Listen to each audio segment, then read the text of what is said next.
2 de abril de 1982. Las fuerzas argentinas reclaman las largamente disputadas Islas Malvinas. Margaret Thatcher contraataca y estalla la guerra en el... La Armada Real es considerada invencible. Argentina presenta un arma que sorprende al mundo.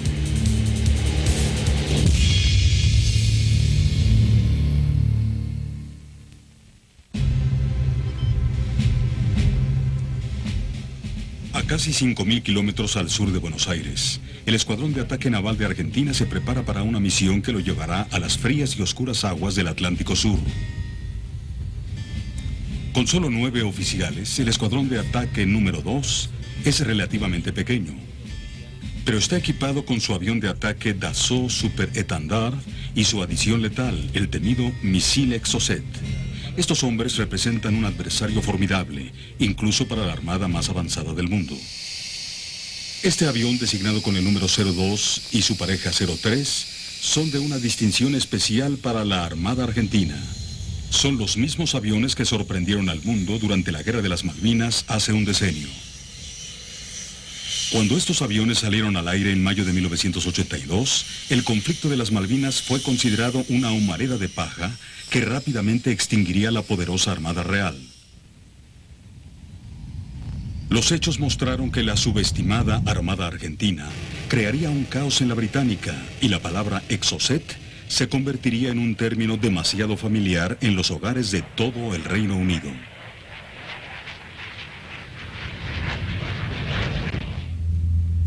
En 1982, una disputa territorial que había venido fraguándose por casi 2 siglos, estalló de pronto en guerra. El 2 de abril, el dictador argentino general Leopoldo Galtieri inicia la Operación Rosario.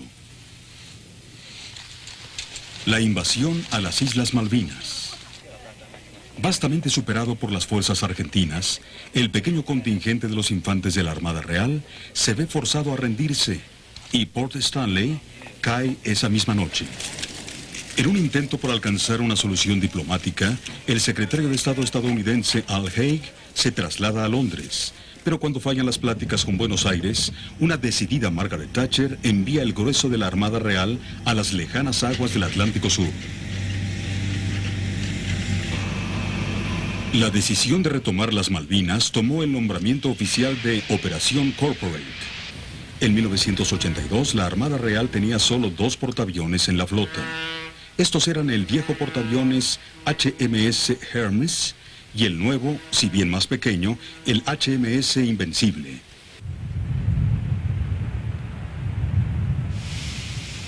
Para Inglaterra, la guerra en las Malvinas fue una pesadilla logística. Aun cuando los británicos usaron la isla Ascensión como trampolín para abastecimiento y comunicación, el viaje de 13.000 kilómetros hacia el sur sometió a las líneas de apoyo naval a su límite absoluto. Desde el principio se vio claro que el conflicto en las Malvinas sería de una naturaleza puramente naval por parte de los británicos. El poder aéreo fue crucial en la operación, pero sin pistas en el lejano Atlántico Sur, la fuerza británica de los portaaviones fue el único actor real en la inminente guerra aérea.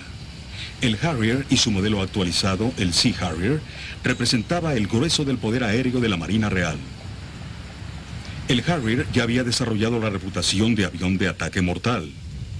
Fue diseñado para propósitos de supresión de nivel de tierra, y con su habilidad de despegue y aterrizaje vertical, puede operar casi desde cualquier parte. Sin embargo, a pesar de sus múltiples usos, el Harrier no fue realmente diseñado para la batalla. En ruta hacia el lejano conflicto en el cual los cazas de la Real Fuerza Aérea no podían participar, los pilotos del Harrier sabían que pronto se enzarzarían en las tácticas del combate aéreo extrañas para ellos.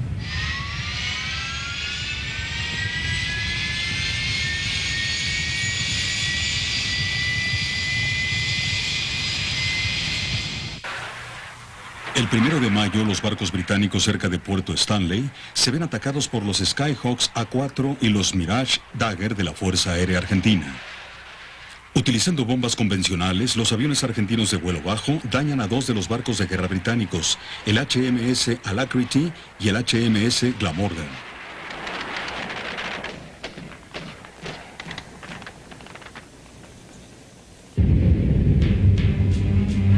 La Armada Real responde rápidamente y los jets de asalto Harrier se ven envueltos en un papel familiar: derribar aviones enemigos.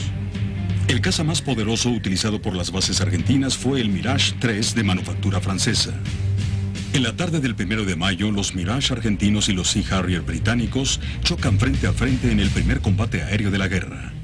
Para triunfar en una batalla, el piloto requiere enganchar al enemigo en los parámetros de velocidad y altitud y explotar las ventajas que posea en su avión. El Sea Harrier es efectivo contra el Mirage en combates a altitud media. Sabiendo esto, los pilotos argentinos intentan atraer a los Sea Harrier a alturas más altas y mayores velocidades en las que el Mirage lleva ventaja. Pero los pilotos británicos mantienen su altitud por varias horas. Ambas partes evitan la confrontación. Más avanzada la tarde, la Fuerza Aérea Argentina lanza un ataque a gran escala contra las fuerzas de guerra británicas. Después de otro breve periodo de pelear con la sombra, un par de Mirage se lanzan contra los Sea Harrier británicos. El teniente Paul Barton logra quedarse tras uno de los Mirage. Suelta su misil Sidewinder y Barton se apunta a la primera victoria en combate aéreo de la guerra.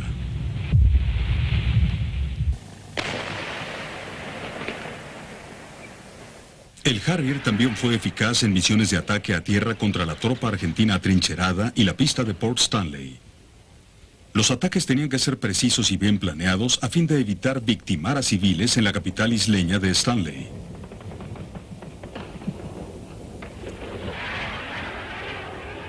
Los ataques a niveles bajos aíslan los objetivos, pero también dejan vulnerables a los Harrier contra la artillería antiaérea convencional.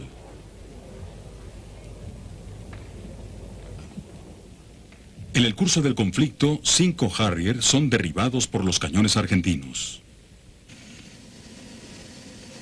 A pesar de la protección de los Harrier, los ataques a ras sobre los buques británicos empezaban a hacer mella en ambos lados. Sin embargo, el golpe más asombroso a la fuerza de guerra británica provendría no de los bombarderos a ras, sino de un enemigo que jamás verían. El 4 de mayo, el destructor británico, el HMS Sheffield, estaba en servicio de radar a 40 kilómetros al oeste de la fuerza de guerra principal. Responsables por la protección del portaaviones Hermes, los hombres a bordo del Sheffield no tenían idea de lo que les atacaría.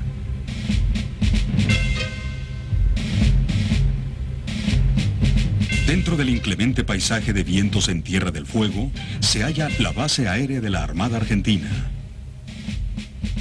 La mañana del 4 de mayo despegan 2 Super Etendard hacia su histórica misión.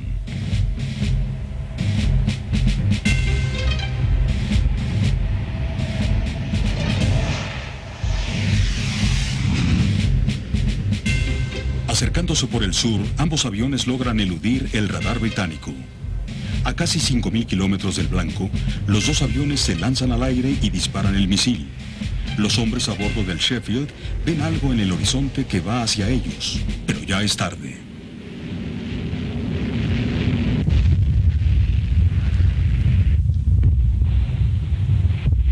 El misil Exocet penetra en el casco y el barco estalla en llamas. 20 marinos británicos mueren. 6 días después, el Sheffield, dañado, se hunde durante una operación de salvamento.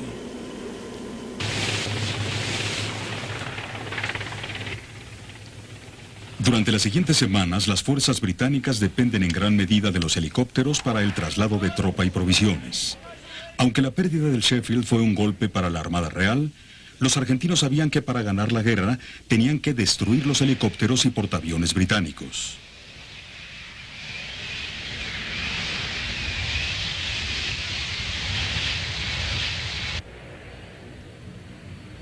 El 25 de mayo salieron 2 aviones de Río Grande con la misión de destruir el portaaviones británico Hermes.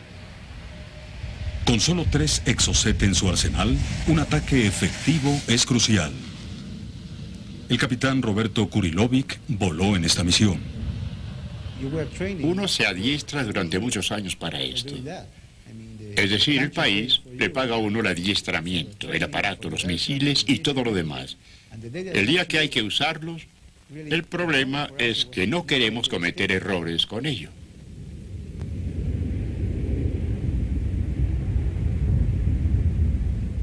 Con objeto de sorprender a las fuerzas de guerra británicas, los argentinos atacaron desde una inesperada dirección en el norte.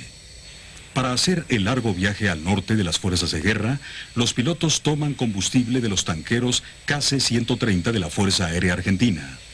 Después de 2 horas en el aire, el capitán Kurilovic y su compañero se separan en preparación para el ataque final.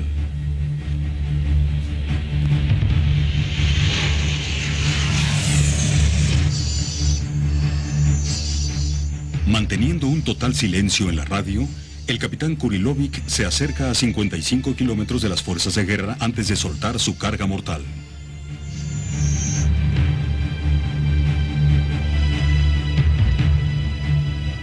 El implacable Exocet es nuevamente efectivo. El transportador británico se hunde y mueren 12 marinos británicos. El capitán Kurilovic recuerda el ataque con emociones mezcladas. Después de disparar el Exocet, pensé en la gran arma que teníamos y después se piensa en el impacto del barco. Pero siempre se piensa en el barco, no en las personas. Es decir, uno quiere destruir el barco. El misil está diseñado para eso, para neutralizar o destruir o hundir un barco. No para matar a las personas, pero no es la principal idea. Con solo 4 aviones y 5 misiles, el Escuadrón de Ataque 2 dio un tremendo golpe a la poderosa Armada Real.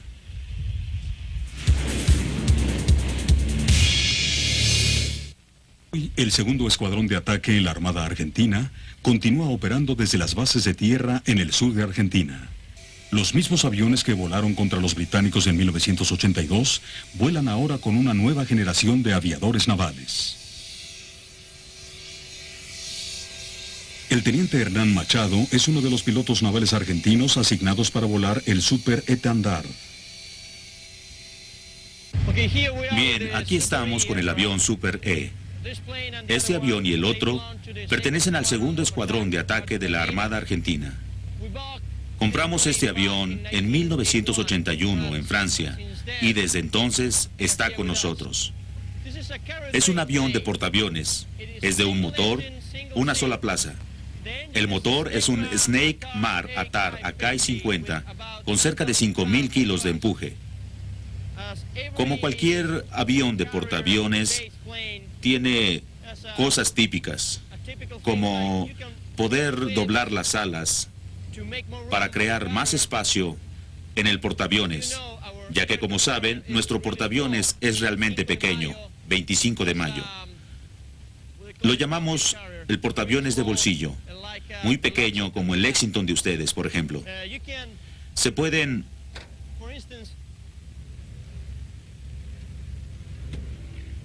doblar las alas. Así es posible crear espacio en el portaaviones.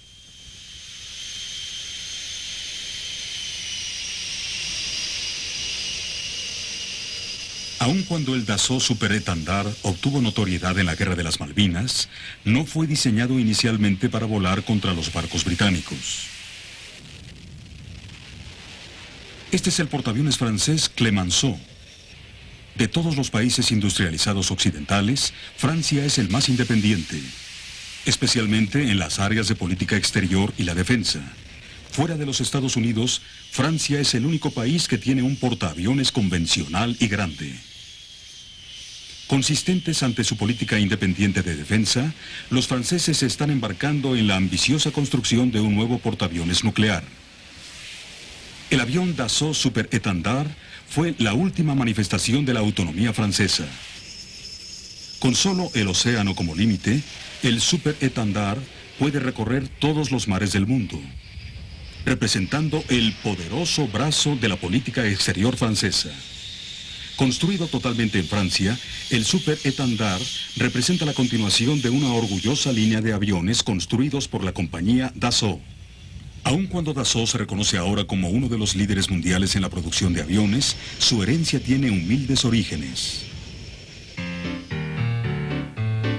En 1918, un joven francés llamado Marcel Bloch construyó su primer avión. Pero después de contraer matrimonio, Bloch renunció y se dedicó a la carrera menos ardua de construir muebles. No obstante, en los 30 renació en Bloch la pasión por los aviones y pronto comenzó a construirlos como este MB-210 Seaplane y el Casa Bloch 152. Con la guerra atisbando, los franceses depositaron su fe en el concreto, no en aviones. La poderosa línea Maginot simbolizó la política exterior francesa en los años que siguieron a la Primera Guerra Mundial. Ocultos tras un muro de concreto, los fuertes unieron una cadena subterránea de túneles y vías. Los franceses simplemente dejaron fuera a su hostil enemigo oriental. La respuesta de Hitler a la línea Maginot fue sencilla, simplemente la rodearía. Bélgica fue el punto débil explotado en esta estrategia. Los bombarderos alemanes peinaron las ciudades de Bélgica, bombardeando objetivos tanto militares como civiles. El estilo Blitzkrieg de ataque dependía de los civiles belgas huyendo como parte de su estrategia militar. Los soldados franceses y británicos enviados a enfrentar al ejército alemán de avanzada fueron recibidos por una lluvia de civiles atiborrando las carreteras. En Francia, los bombarderos alemanes se concentraron en pistas y hangares.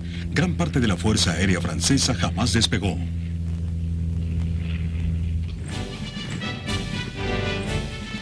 La derrota llegó con presteza y el ejército alemán marchó triunfalmente por los Campos Elíseos. Un Hitler jubiloso pedía la instauración del gobierno de Vichy con directrices de la política alemana en París. En una ceremonia formal para recalcar la victoria alemana, Hitler exigió que los franceses se rindieran oficialmente en el mismo vagón que finalizó la guerra 2 décadas antes.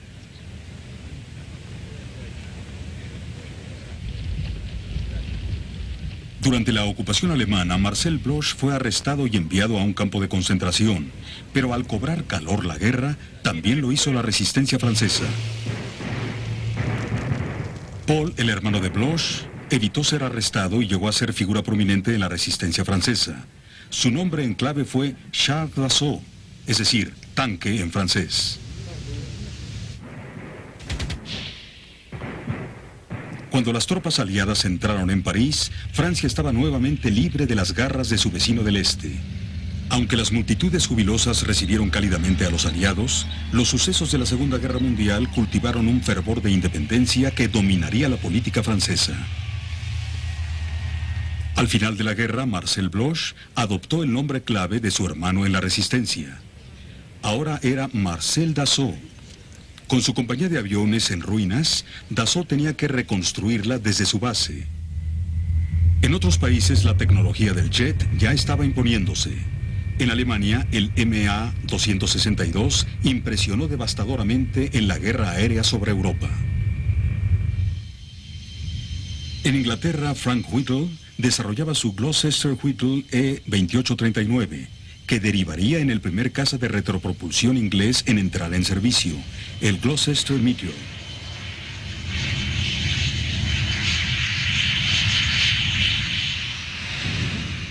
En Norteamérica, el motor de retropropulsión Whittle fue modificado para impulsar un diseño norteamericano de caza, el Bell XP-59A.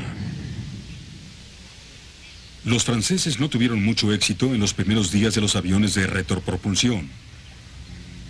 Desesperados por un caza, la Fuerza Aérea Francesa tuvo que conformarse con los Vampires británicos.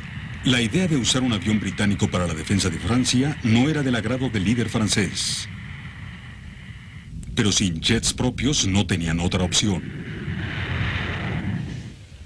Marcel Dassault estaba decidido a construir un avión para Francia.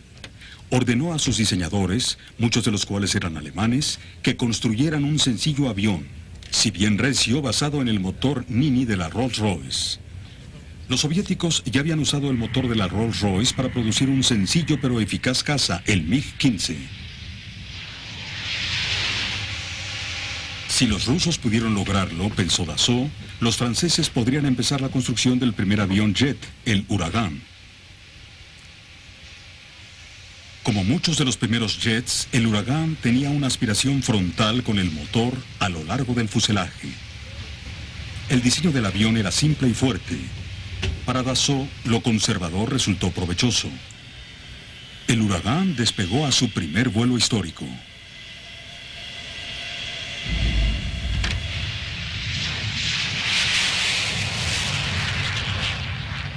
Para Marcel Dassault, producir un jet caza le permitió desarrollar fuertes lazos con los líderes franceses.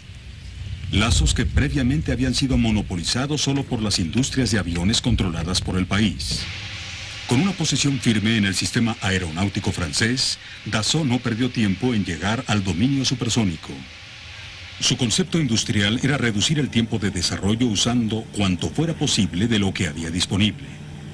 Al construir el Huracán, empezó a trabajar en el Mystère supersónico.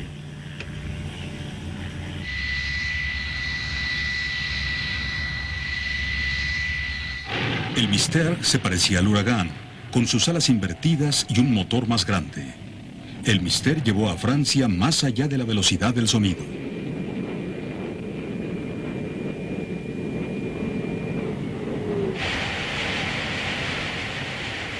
El Huracán y el Mystère fueron los primeros triunfos de exportación de Francia. India ordenó el Huracán, mientras que el incipiente Estado de Israel ordenó tanto el Huracán como el Mystère, marcando el principio de lo que sería una de las más poderosas fuerzas aéreas.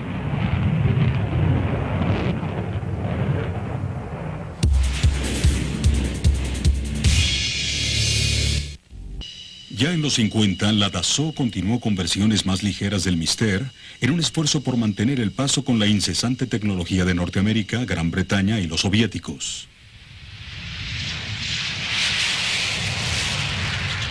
La importancia de mantenerse fuertes militarmente e independientes de la OTAN alcanzó un nuevo nivel cuando las relaciones estadounidenses con Francia se tensaron por el gobierno colonial en Indochina.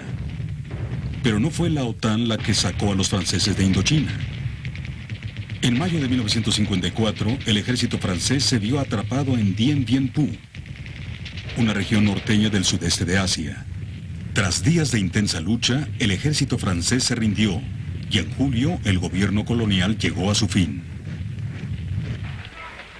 Al contrario de la Gran Bretaña, Francia no había aceptado la desmantelación continua de las colonias, impuesta por el dominio de la OTAN. Sería la prevaleciente actitud occidental hacia estos movimientos de liberación lo que finalmente causaría que Francia abandonara por completo la estructura militar de la OTAN. Francia permanecía sola bajo el liderazgo de Charles de Gaulle. Marcel Dassault sería la pieza clave en los principios de la aviación francesa en los pesados días de la Guerra Fría. Para fines de los 50, la Fuerza Aérea Francesa había identificado la necesidad de un avión de ataque más pesado para reemplazar a los viejos Mystère. Para ello ordenaron dos prototipos del Mystère 14, que para entonces había sido rebautizado como Étendard. Sin embargo, ahora la Armada había decidido que necesitaba un avión totalmente francés para reemplazar al Vampire. Entonces surgió el Étendard 4NN para servicio naval. La primera producción del Étendard voló en julio de 1961 y demostró ser un eficaz avión de ataque comparable al Buccaneer de la Armada Real o al Skyhawk A4 norteamericano. Pero siendo un diseño de mediados de los 50, el Étendard rápidamente se hacía obsoleto, aún antes de tener un decenio en su haber.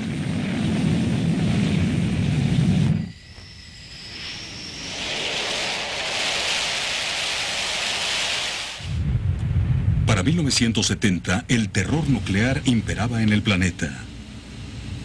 La disuasión nuclear de Francia era ya una realidad bajo la guía de Charles de Gaulle. Ahora los franceses necesitaban un avión nuclear eficaz. En 1969, una versión naval del Jaguar anglo-francés fue probado para reemplazar al Étendard. El Jaguar M, con base en tierra, demostró que tenía alcances marinos. Aunque el Jaguar completó una exitosa ronda de operaciones en portaaviones, la Armada francesa optó por una versión actualizada del Étendard.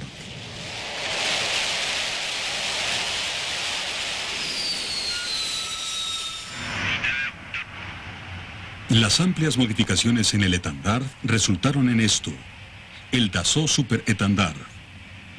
Aunque el Super Étendard comparte el nombre de su predecesor, es un avión 90% nuevo.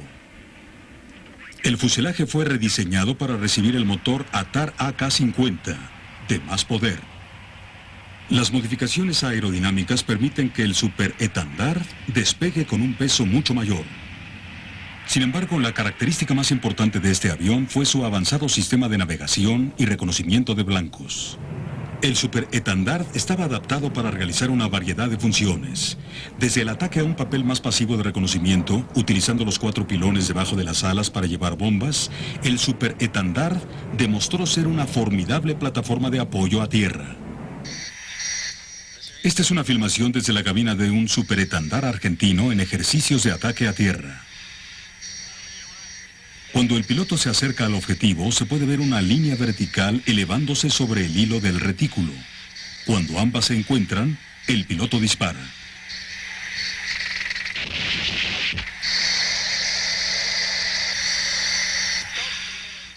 Para el papel de apoyo a tierra, el superétendard está equipado con catapultas de cohetes bajo las alas y con 2 cañones de 30 milímetros bajo la nariz.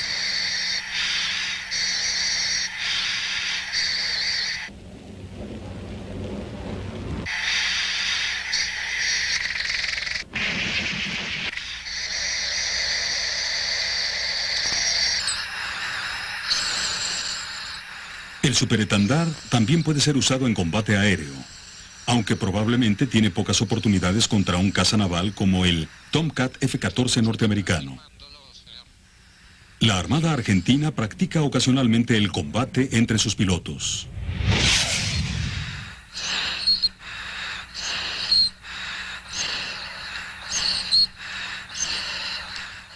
Arriba en las nubes sobre Tierra del Fuego, un piloto argentino persigue a otro.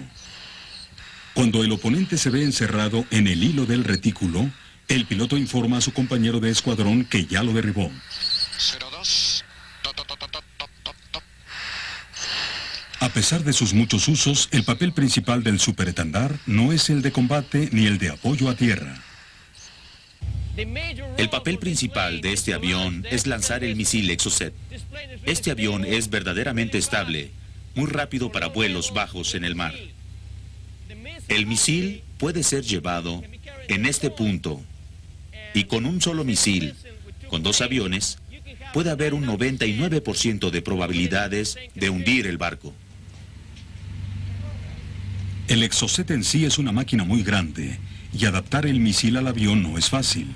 Primero hay que retirar los cañones de 30 milímetros que están bajo la nariz del avión. Luego hay que retirar el tanque de combustible en el ala de estribor para permitir la colocación del artefacto especialmente adaptado para llevar el misil.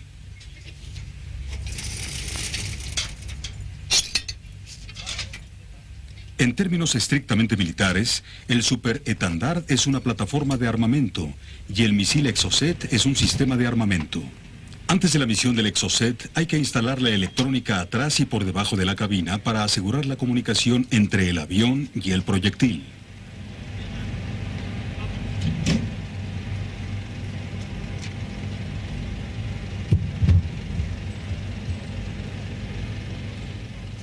La compañía francesa aeroespacial bautizó su misil por exocetas, un género de pez volador que se proyecta por la superficie del agua.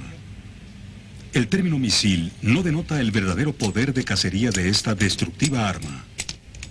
Verdaderamente es más un kamikaze impulsado por un cohete y pilotado por un sistema de navegación computarizado decidido a encontrar su objetivo.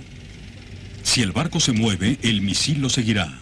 Si el misil se confunde momentáneamente por un rocío defensivo de metales desde el barco, la computadora de navegación se reorientará y continuará buscando el objetivo más cercano. Decidido a hacer contacto, el incansable misil no se detendrá, sino hasta que termine con su combustible o se inserte en el casco de un barco.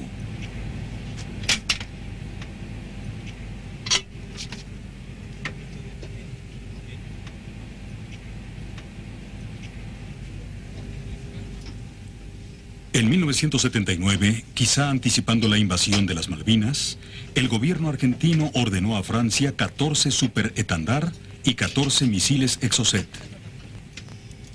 Al siguiente año, varios de estos oficiales artilleros argentinos viajaron a Francia para aprender cómo adaptar el misil al avión.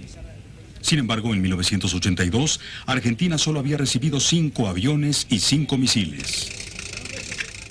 Cuando irrumpió la guerra en las Malvinas, Francia retiró todo apoyo técnico y detuvo las siguientes entregas de equipo militar.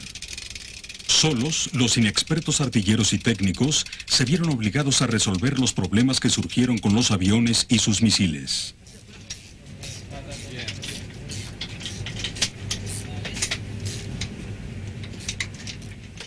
Utilizando uno de los superetendard para repuestos, el segundo escuadrón de ataque inició la guerra con un total de 4 aviones y 5 misiles. Como cada misión Exocet en las Malvinas requería de 2 atacantes, los argentinos se vieron limitados a un total de 3 misiones contra la Fuerza de Guerra Británica. En estas 3 misiones se hundieron 2 buques de guerra, demostrando que en el ambiente de combate actual, un adversario mal equipado puede representar una amenaza hasta para las armadas más poderosas del mundo.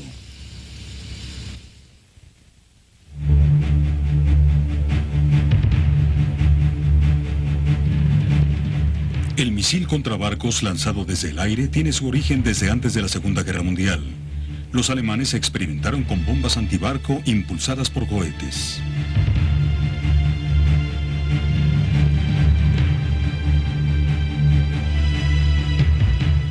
Lanzada desde el avión con un impulsor de cohete, la bomba se separaría de su forro volando a través del agua hacia su objetivo.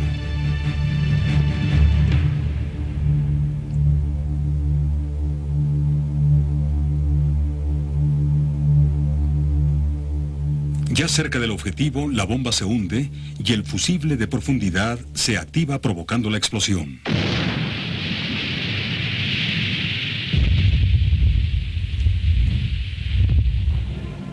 En la Segunda Guerra Mundial, los misiles antibarco norteamericanos tomaron la forma de torpedos que viajaban bajo el agua en lugar de por encima.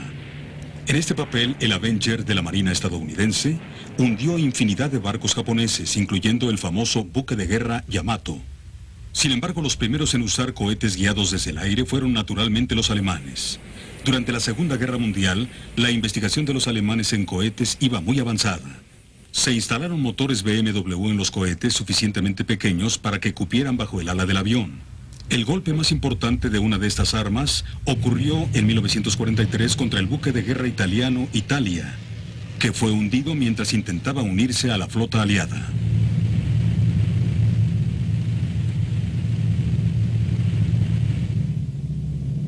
Los bombarderos Heinkel y Dornier proveyeron la plataforma para pruebas continuas de los alemanes en cohetes controlados por radio.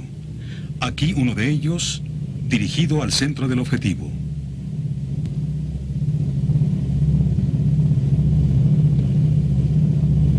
El arma aérea más terrible usada por los alemanes fue la bomba B-1, equipada con su retropropulsor. El bombardero alemán Heinkel III sencillamente observaba cómo los cohetes volaban hacia su blanco. En el curso de la guerra, se lanzaron más de 2.000 B-1, ocasionando destrozos en las ciudades de Bélgica y Francia.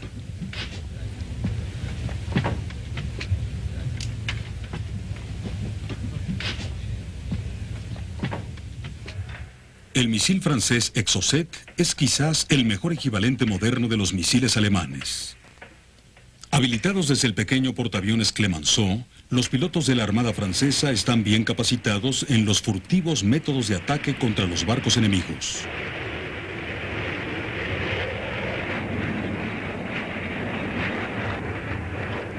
Tras eludir el radar enemigo, el piloto emerge a fin de obtener el informe de radar sobre el objetivo. En este punto, el enemigo ya detectó el avión acercándose, pero ya es demasiado tarde. El piloto ya ha transferido la información del blanco al misil y lo ha enviado.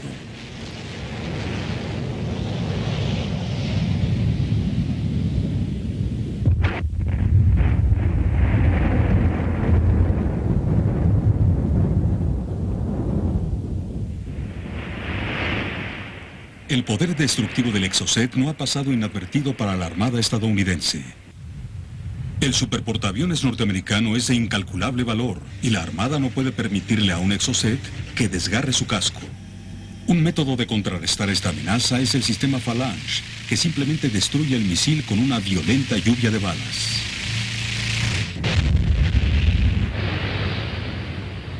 La Armada estadounidense tiene su propio misil antibarcos. El Orión P-3 de la Lockheed está adaptado para transportar el misil Harpoon, que puede ser lanzado a una distancia de 96 kilómetros.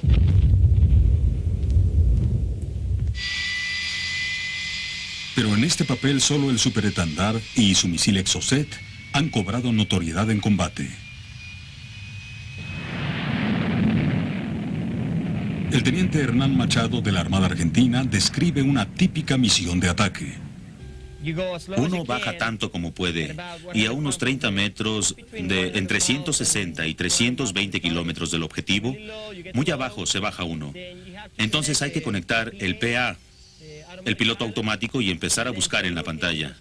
Si se puede ver el blanco, si puede verse el blanco, se cierra en el radar. Después se traslada toda la información al misil. A cierta distancia, el sistema le dice que está listo para lanzar el misil.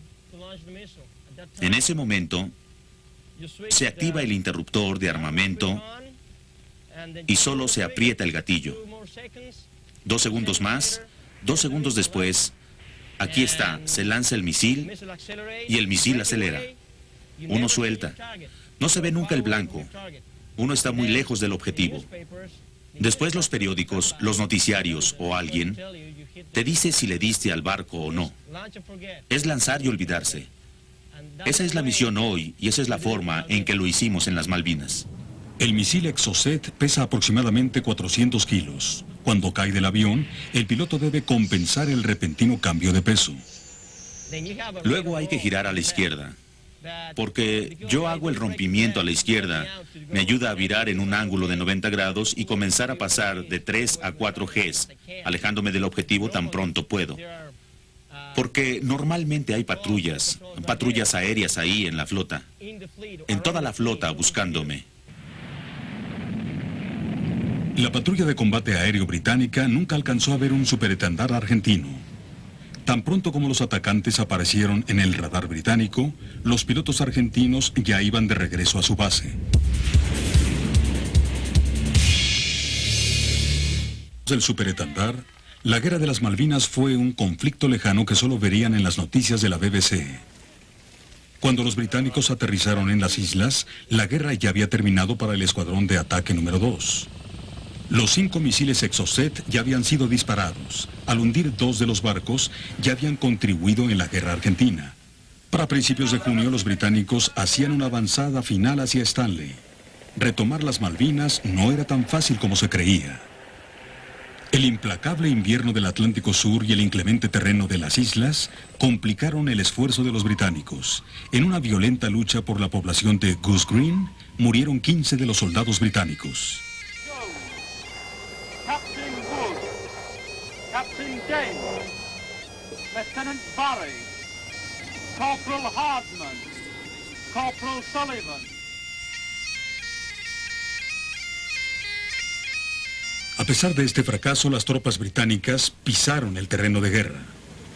Cuando Argentina invadió las Malvinas, reservaron varios de sus mejores soldados en tierra, y al estallar la guerra en tierra, las inexpertas fuerzas argentinas tuvieron poca oportunidad contra la bien capacitada infantería británica y las unidades de primera. El 15 de junio, los soldados británicos entraron triunfantes en Stanley y volvió a ondear la bandera inglesa.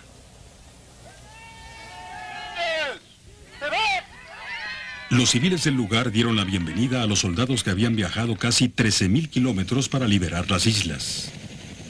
2 meses y medio después de la invasión argentina, los británicos controlaban firmemente de nuevo las Islas Malvinas.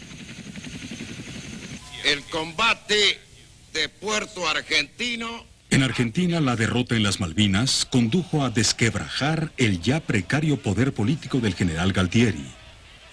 Un país frustrado expulsó del poder a Galtieri, y en octubre de 1983 se convocaron elecciones libres para el pueblo de Argentina. Después del arduo viaje de casi 13.000 kilómetros de regreso al hogar, la fuerza de guerra fue recibida por una jubilosa multitud en Portsmouth. Margaret Thatcher había logrado una victoria en las Malvinas tanto militar como política, pero la victoria tuvo un precio: 6 buques de guerra que jamás regresarían a Inglaterra. A pesar de todas las reformas sociales y cambios políticos a los más altos niveles de gobierno, hubo pocos cambios en las operaciones cotidianas del aviador naval.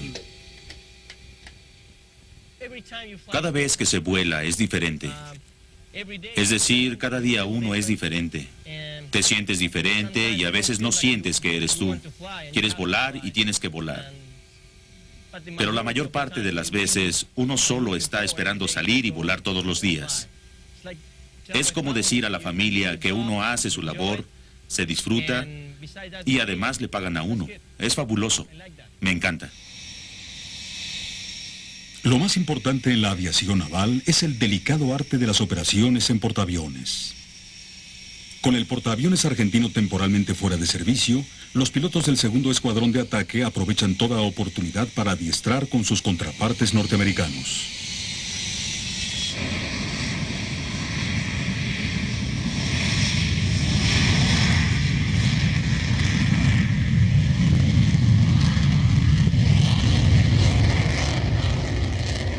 Cuando un portaaviones norteamericano rodea la punta de Tierra del Fuego, los argentinos aprovechan la oportunidad para practicar su diplomacia.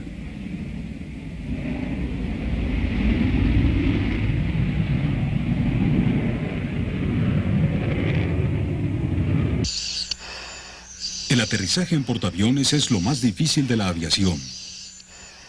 Cuando el piloto se aproxima al barco, le aumentan los latidos. Aun cuando los pilotos norteamericanos y argentinos proceden de diferentes partes del mundo, comparten una relación común que trasciende: cultura e idioma. Ambos son aviadores navales. Somos únicos, porque somos las únicas personas que pueden aterrizar estas cosas en el portaaviones. Es realmente muy difícil, eso hace la diferencia. Hacemos lo mismo que la Fuerza Aérea, pero vamos en portaaviones y eso hace la diferencia. Nos enganchamos en la cola y somos los mejores. La Fuerza Aérea lo sabe. El superétendard está llegando al final de su carrera con la Armada Francesa. A pesar de sus avanzados sistemas de armamento, lo inminente de su desaparición es un recordatorio de cuán rápidamente cambian los requerimientos de defensa en una era plena de avances tecnológicos. Después de servir como un avión multiusos de ataque con una armada francesa autónoma desde 1979, siempre será recordado por su papel en la sorpresa de las Malvinas.